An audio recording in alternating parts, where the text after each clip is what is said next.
I'm Amy, and you're adulting with Amy and Lani. We are really excited for this last podcast of the budgeting series.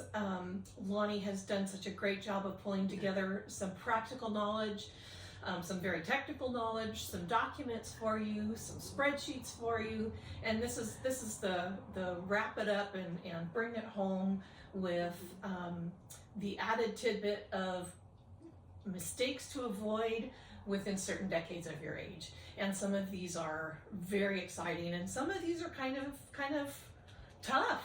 Yeah. So, and some of them, to be perfectly honest with you, you need a financial planner. I am not a financial planner, and I just want to make that clear straight up front, and I'll say it several times throughout the video.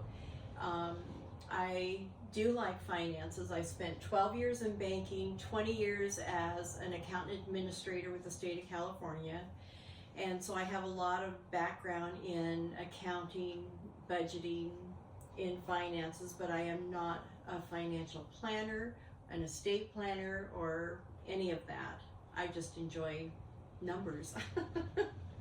So, as we often say, we are thrilled to bring our experience and our expertise to you, but we're even more thrilled to help you find the resources that you might need. If you need a different level of support, a different level of advice, we're really glad to do that with you. To get you further on down the road. That's it. Yep. That's it. Succeed together, please. Yes. So welcome. And as Amy shared, we're going to talk about money mistakes that are made in your 20s, 30s, 40s, 50s, 60s, 70s, and beyond. And we're going to discuss the pitfalls that people often encounter, different stages of adulthood.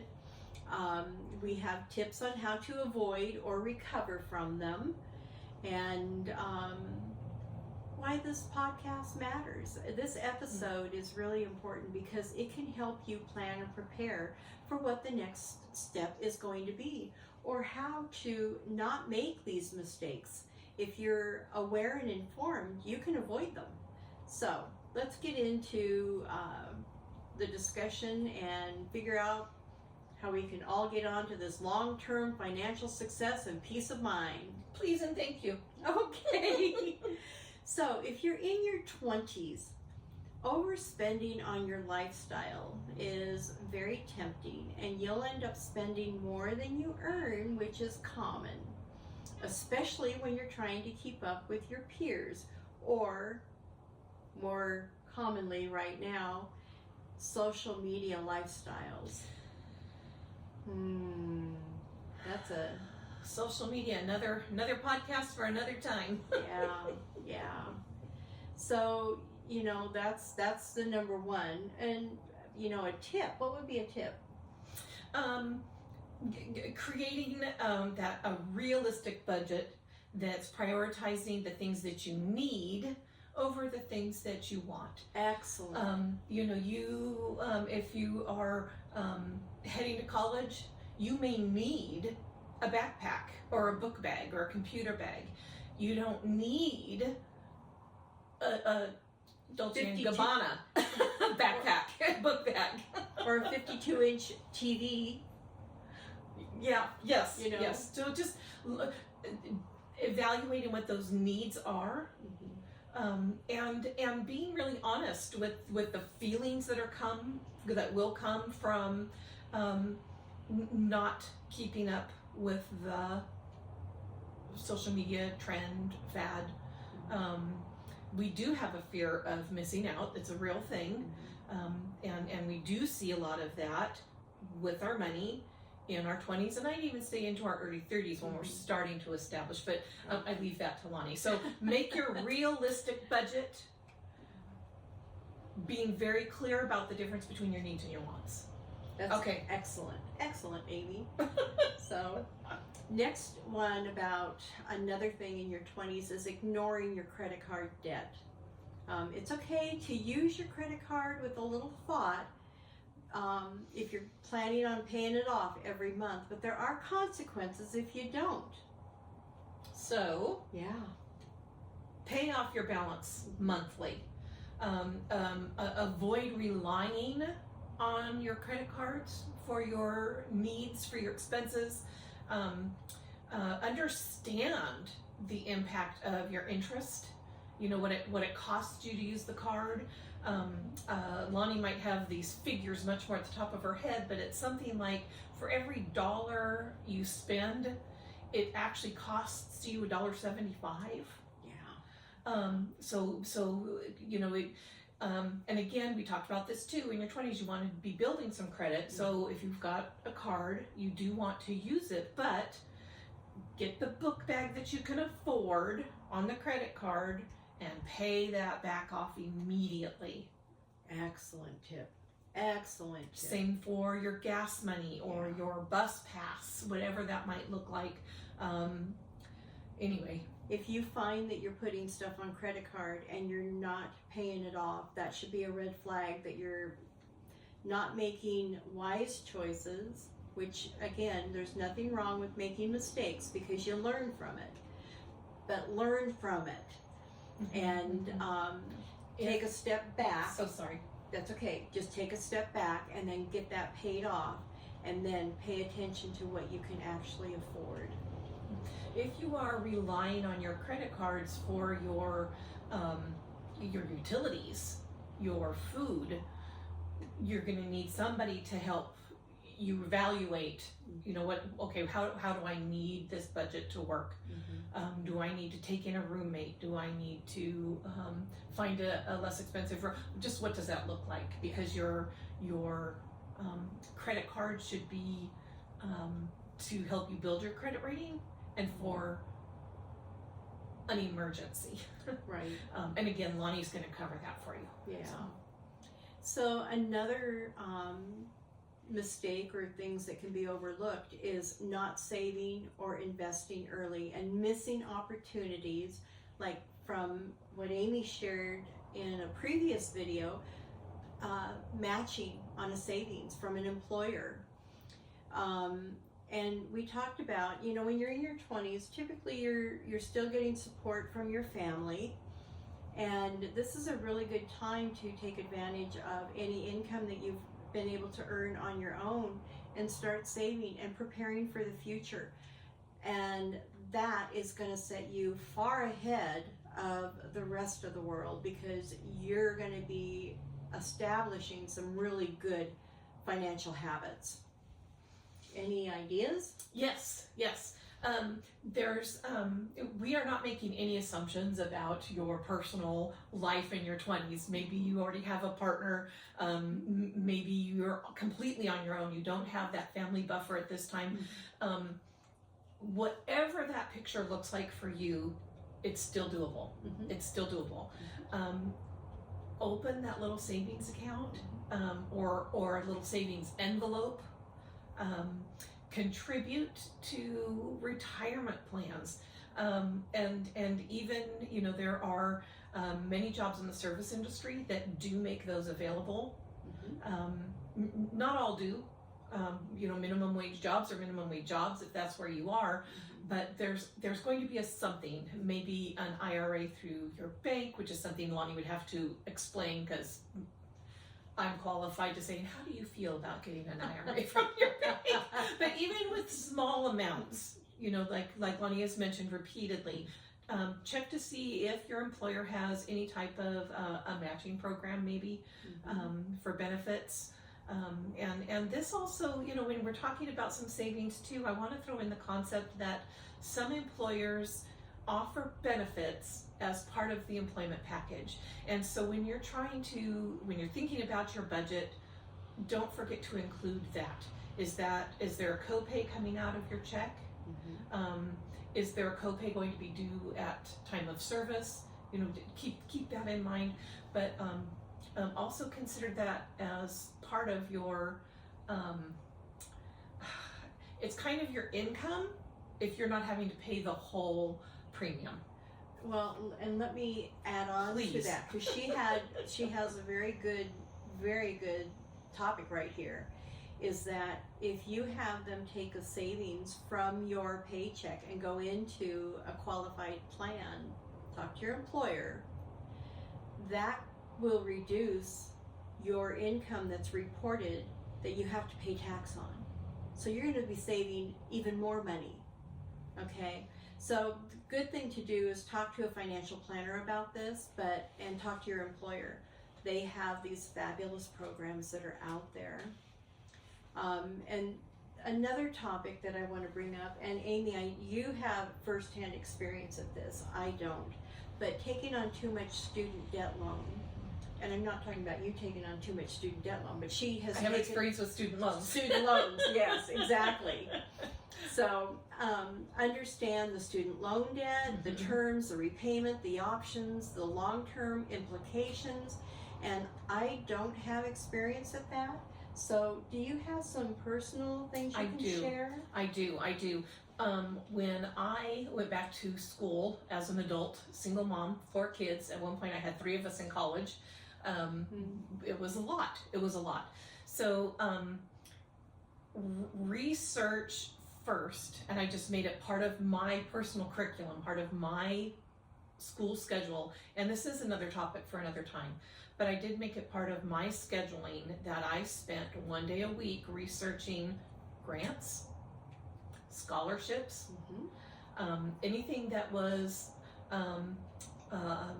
educational free money. And there are websites that can help you do that. There are academic advisors that can help you do that, to try and avoid or minimize student loans. Question. Yes. There's a difference between a grant and a scholarship, isn't there? When you have to pay back and when you don't. Is that wrong or? Correct. And some grants are also, you don't have to pay them back. Okay. Some grants may be field specific. For example, they will give you, I don't know if this one is still in effect, so bear in mind my experience with that is not necessarily as current as it might be, but grants offered to students pursuing education, pursuing an educational education, meaning I intend to go into the teaching professions, or working with underserved communities through a 501c3, those types of things. There could be paperwork where they will, after a certain amount of time, usually a year at a time, reduce the amount you owe because they've paid into you to pay into this need, and you're giving it back to the community, and so they take it off. Now there's paperwork involved in that, and those just scholarships and grants don't accrue any type of interest. There could be tax implications depending on the amount of the scholarships and grants. And when it comes to the loans, most institutions are very, very specific about doing an intake form. These are the things that are available to you. This is what it looks like. This is what your repayment will look like. These are the different types available to you. And upon graduation, a discharge. If you are wise about listening to all that information, there's really no reason to get in trouble with your loans. Let's say you've graduated, you do have loans out, you're due to start repaying, and the pandemic hits. Your hours have changed, or you've lost that position. It's Nelnet. Contact whoever it is that's holding your student loans, because they have hardship deferments, budget-based repayment plans. There's really, if you are wise, if you are careful, if you are honest with yourself, there's no reason to get in trouble with your student loans. But my first recommendation is to try to avoid them. Look at your scholarships and grants first, and there are lots and lots available. Even as a second generation, if your parents and even grandparents worked in certain industries, there are certain loans and grants available through that as well. Again, another topic, another time. Great information. Great information. Yeah. And again, reach out if you need that information separately from where Lonnie's going today. But student loans is the biggie. Student loans and credit cards is the biggie for the 20s and into the early 30s. And if you have more questions, go ahead and either email or put it in the comment section, and we'll either answer it or we'll guide you to where you can get the answers you need. So, very good. Thank you. Now we're going to transition into your 30s, and the mistakes there are lifestyle inflation. Well, here's a danger.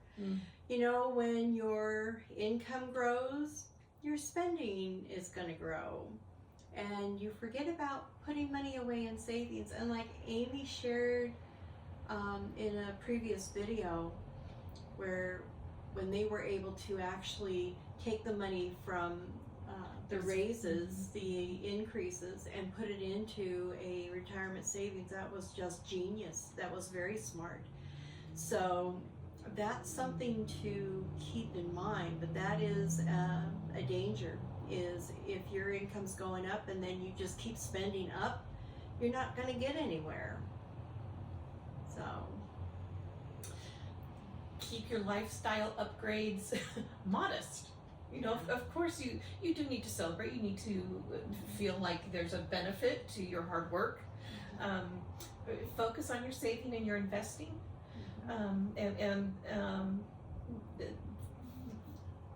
Especially when that income increases. Maybe it's as simple as, well, I just got an extra $1 an hour raise, and maybe somebody's going, big deal. It can be a big deal. It can be a big deal. Consider setting 50 cents of that into your repayment pot, or into your savings pot. So and if you're meeting your budget, okay, we're talking about you're meeting your budget, you're paying your bills, your needs, and you're all your needs, and you get this raise, actually take half of that raise and put it away, because that still gives you half of that to be able to increase whatever it is you want to do. That was my example with that $1. Yeah. Take that 50 cents, whatever that half is. Take half of it, put it away. So you're going to start really achieving some real financial freedom by doing that. Let's see. What else have we got? Neglecting retirement. Again, who thinks about retirement in their 30s? I did not. And this is something that is really important, because you're going to get there before you realize it. And what are some tips? It's a blink. It's a blink of an eye. It is a blink of an eye. Prioritize your retirement savings. And again, Lonnie's talked a lot about your savings in general. So this retirement savings is different. Use your employer matching retirement plans. I don't want to say most employers have them, but they are not uncommon.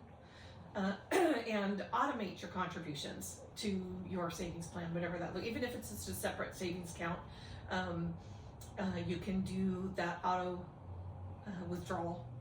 And like we talked about in their 20s, when you're pulling the money out from your paycheck and it's going into a retirement savings, that reduces the amount of income that's going to be reported that you have to pay tax on. So there is a double savings there. Really beneficial.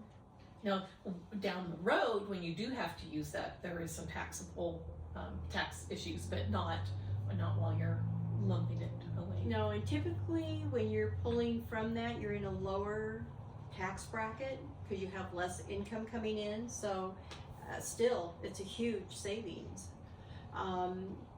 Another mistake is often taking on too much debt. Everybody wants a beautiful home, so you might sell the home that you can afford to live in to get something bigger and nicer, and you're going to be stretching your budget quite a bit at that point. Or maybe you've got a car and you decide you need a second car or want a second car. Well, these are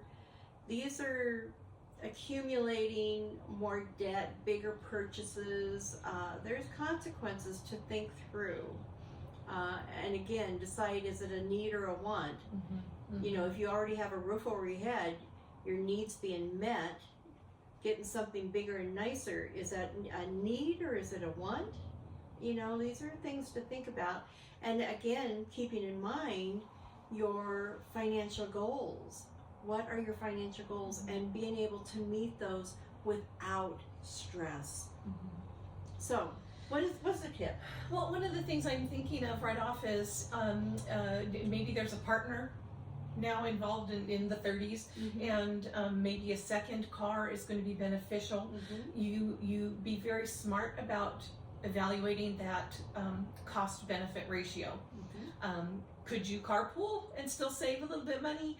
Are your schedules just too cattywampus that, you know, a second car is going to be important? You know, just being smart about those upgrades that you want to do. Sometimes you do need to do them, but be smart about that decision. And, you know, being very, very mindful of your debt to income ratio. I don't know what those formulas are where they start affecting your credit. That's definitely a Lani subject, but you don't want to over leverage yourself. You know, you still want to be buying within your means and hopefully not borrowing to survive. You want to make sure that these purchases are not going to affect your financial plans in a negative way. You don't want to be going backwards and getting deeper in debt. And your credit card, if you're over 30% or more of credit card usage, they frown upon that. That doesn't look good. So can you explain that, please? I don't understand. Well, if you have used 30% of your credit card and the balance is out there and you're not paying it off, that is going to be a concern for potential creditors. They'll look at it as, are you really able to manage your debt because you're not paying it off and this debt is growing, and when you get beyond that 30% of what your total balance is, it kind of throws up some red flags. Okay. So let's see, another thing is in your 30s, again, we've talked about this, neglecting retirement savings. People in their 30s may prioritize financial goals and neglect retirement contributions. So another mistake in the 30s is not building your emergency fund. Your emergency fund is a financial safety net for any unexpected expenses like a medical bill or a job loss or a reduction in your hours. And there are actually two kinds of emergency funds, and one is for unexpected expenses like the water heater goes out, the car breaks down, you need new tires. Those are kind of unexpected but common things. And there are ways which you'll learn as you start figuring your budget and your spending habits that you can save for those things, and they won't be as devastating. The other is for dire expenses, major medical, job loss, reduction in hours. You have any tips on any of that?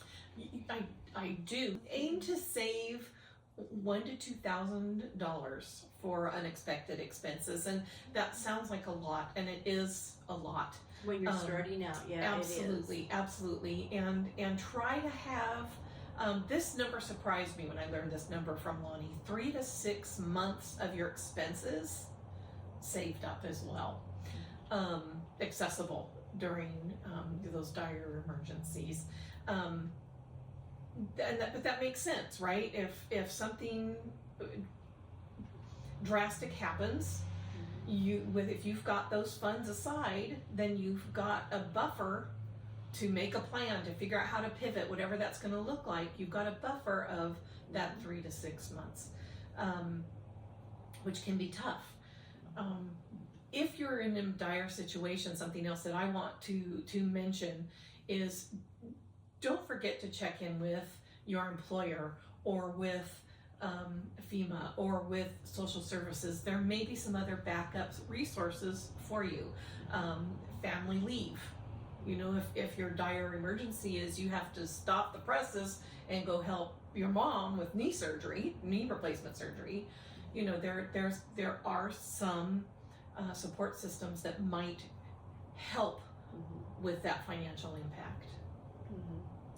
And you know, like Amy shared, save $1,000 to $2,000, and that may seem like a lot. And like we shared before, when you are starting your savings, you're going to save a little and need it. Save a little and need it. However, if you are persistent and consistent at doing this, that eventually is going to cease, and then you're going to be able to start growing, and you'll see that actually happen.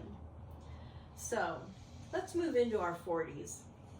It seems like a long time ago. A very long time ago. Get my cane. Number one, falling behind in your retirement savings. The potential shortfall in retirement savings is due to undersaving in your early years. You know, I'm telling you, there's a common thread through all of these, which I think by now you're probably picking up on. But, you know, the sooner you can start these things and start these really good financial habits, the better off you're going to be. So, Amy, what tip do we have on this one? If possible, okay, let's say you've fallen behind for whatever reason. If possible, catch up with those larger contributions. Explore options like catch-up options.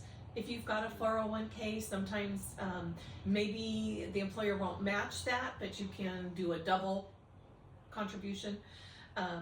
Your IRAs, whatever those are, we have to check with Lani on that. You know, those types of savings plans. You see where you can make a larger deposit. Yeah.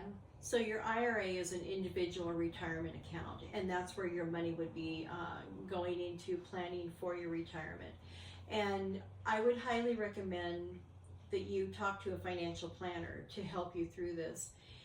There are programs, at least they did with the state, where you could invest through the state, and it comes directly out of my paycheck, and it would go into these investment plans that were diversified, which means that they were spread across different industries. So when one industry would start to slide and maybe not make as much money, another one is picking up. They're not all going to be making all money at the same time. So when you diversify, that means you spread your money out across many different platforms, and they're all, you know, making money and staying stagnant, and they're just bouncing around. That's the nature of that market. But your financial planner, financial advisor, those would be who you would want to talk to be able to make these kind of choices, unless you are really educating yourself on how to do that and get excited about it. But I had a loved one who did that every evening. It was just his ritual. Every evening he'd check and see where he had his stocks or his bonds or whatever, and he was doing his very own buying and selling, and for him that was very successful. He enjoyed it. He knew what he was looking at. I would be at a loss, but let's see, another one. Oh gosh, here we go. Not planning for healthcare costs. You need to have a budget for your healthcare expenses as you age. So now you're in your 40s, you're going to be making somewhat of a transition because you are getting more mature. What's the tip, Amy, on this one? I don't know that maturity and aging are necessarily you're right. You're right. But investigate health savings accounts. And other healthcare savings avenues. Sometimes there are specific health need credit cards, so that you could be saving into your dental plan, and something comes up that you want or have to take care of, and maybe you don't have quite enough in your savings, but in your health savings, you can investigate those health cards. And Lani can speak to that a little bit more, but it's the same thing. Look at those credit interest rates for doing those types of things. And in general, we know now in our 40s the yearly things that are coming up. We know they want you to have your mammogram now at 40. They want you and yearly. They want you to have your colonoscopy, yearly. You know those things are coming up. Do you have insurance? Do you know what that copay looks like? Get it in the pocket. Get it in the envelope. Get it in the savings account, whatever that looks like. And then if something were to come up, you broke your leg, God forbid, and there was a copay that you hadn't saved for, you still have this little health savings account. Okay, maybe the mammogram money is going to be for the broken leg instead. That's okay. In October, mammogram awareness, lots of grants, lots of scholarships. There's going to be a way. Yeah. Get your healthcare needs met. Don't skimp on your healthcare needs. And let me just share with you here that they do have long-term health insurance that you can pay for. I highly recommend you do your due diligence and research it, because I have had 3 loved ones who have paid for long-term health care insurance and got no benefit from it, because the qualifications to be able to use it, you have to,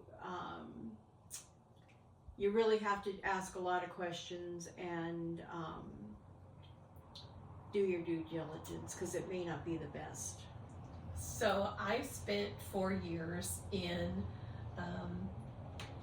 home care profession, memory care specialist. Worked a lot with folks trying to figure out, because not all of the in-home companies accept insurance. Your insurance might not pay for it, but the long-term care insurance is complicated. It is well worth it. It is well worth it if you've done your investigation first. What they're looking for in order to pay out for your health care, your long-term care health care, is the amount of help you are going to require with your activities of daily living, ADLs. And those are things like your meal prep, your hygiene, your mobility, your ability to feed yourself or not feed yourself. They're very specific, very specific. So if you're considering investigating long-term care plans, and again, we don't always agree on everything, but I understand exactly what Lani's saying. If you don't do your investigation first, you could spend hundreds of dollars a month for a plan with no benefit. Right.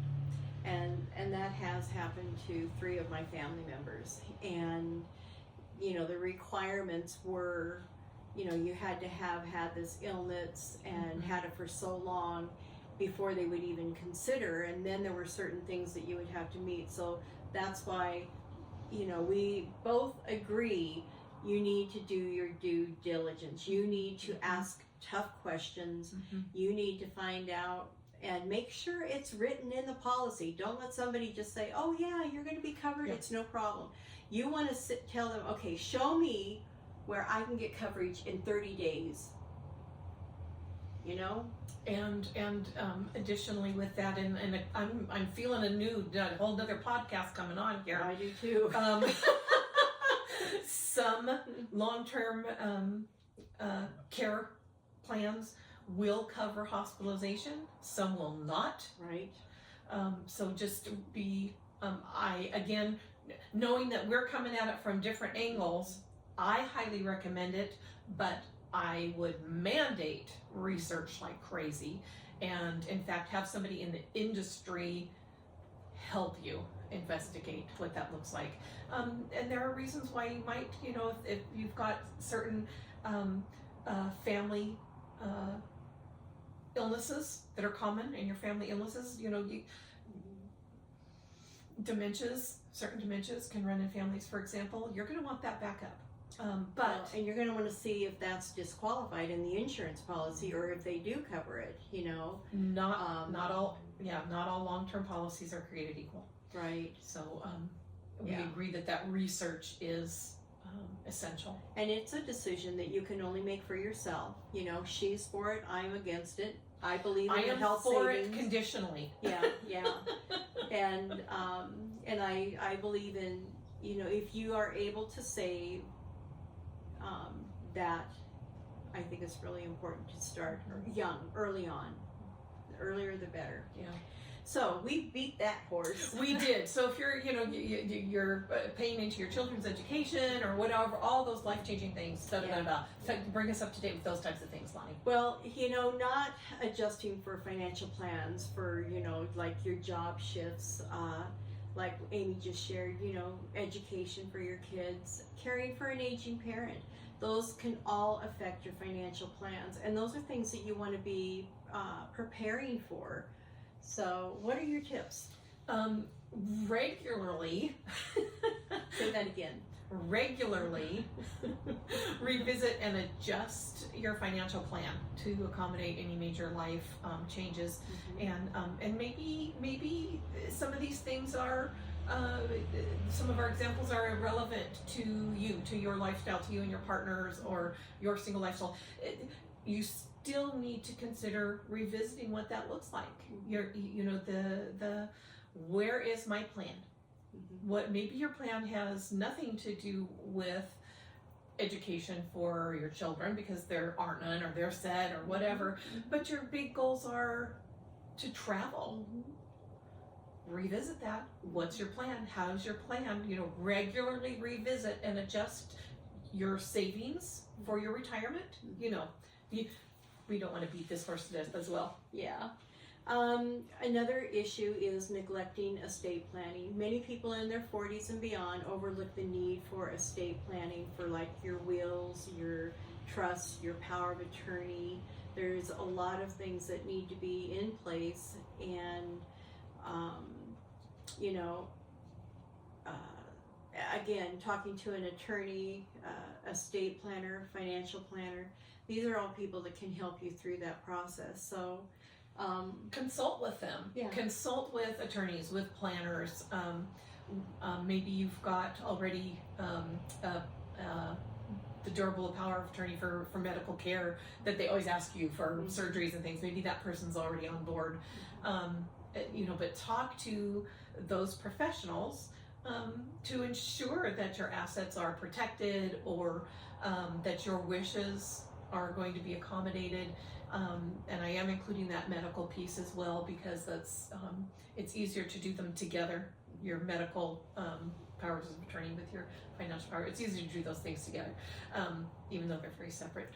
And when you're doing all of that, don't forget to, if you have savings with your employer, don't forget to make sure that your beneficiary on those savings accounts are up to date too. So you want to keep those current and accurate with whatever changes are going about. Don't forget those other accounts. Have them listed somewhere. I am a big fan of binders. We have multiple binders at home. I have been called the binder queen, where it's not just, this binder has all the originals of the important documents, birth certificates, marriage certificate, the car titles, those types of things. But there's also another binder that has to do with just the housing, and another binder that has to do with, this is where the money is. This is where the money is supposed to be going. And in that binder, here's a tip. Not only does it say PG&E account number da-da-da-da-da-da-da, I also have written the password. Lani and I were joking recently about the passwords. I keep hoping some hacker is going to call and say, I've got your passwords. And I can say, yay, what are they? Oh my goodness. But yes, exactly exactly as Lani's saying. Make sure that, you know, whoever needs to come after or support you knows where is the money, where are the obligations. You know. And I've done the same thing. In fact, in my binder, I've got all my credit cards and their username and passwords and all the accounts, the insurance policies. My legal documents are in their safe that they have at their home. So, you know, they have quick access to anything they need. My daughter's on all my accounts right now.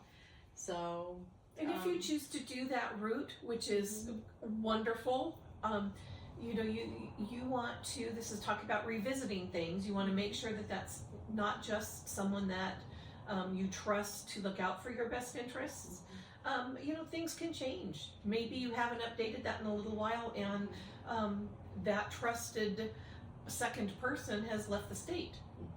You know, that's going to make it much more difficult to get somebody else on there. Right. Or you know, two people, so that they have to be in agreement for your sake. But revisit that often. Don't just decide, you know, oh yeah, wow, you know what, I just caught up with Lani on Facebook. We were so close in high school. I can't believe she found me again after all this time. Lani, would you be a co-signer on my, can I use you? Not a co-signer, no co-signing. No. You know, you're on my checking account now just in case something happens to me. Okay. Yeah. No. Now see, no. And I've got my daughter, and you know, she is beyond trustworthy. But not only that, I've already told her, wherever you go, she's stuck with me. I'm 70 plus, so you know, whatever changes they decide to make, well, it's going to affect me too, and I'm okay with that.